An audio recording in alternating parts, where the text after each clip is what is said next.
Classical Hometex, জীবনের সঙ্গে জড়িয়ে আজীবন।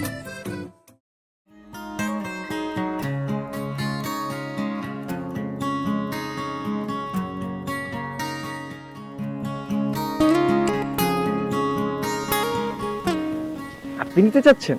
আপনি যদি বেশি আগ্রহী হয়ে থাকেন তাহলে আমি আরেকটা দেখতে পারি। না না, আপনি দেখুন। আমি আমার ছোট বোনের জন্য নিতে চাচ্ছিলাম। বাহ, ভালো ছেলে তো। আমি আসলে আমার নিজের জন্যই নিচ্ছি। ও, তাহলে তো আমাদের দুজনের পছন্দ একই রকম। সেটা তো সময়ই বলে দিবে।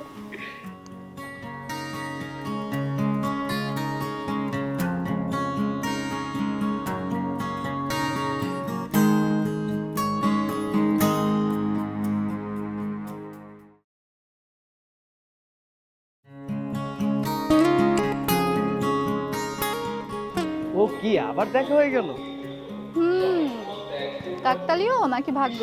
হয়তো ভাগ্য। কফি খেতে যাচ্ছিলাম, যদি সঙ্গ দিতেন একসাথে যেতাম। হুম, ঠিক আছে, দেখি আপনার রুচির সাথে আপনার কফির রুচিও মেলে কিনা।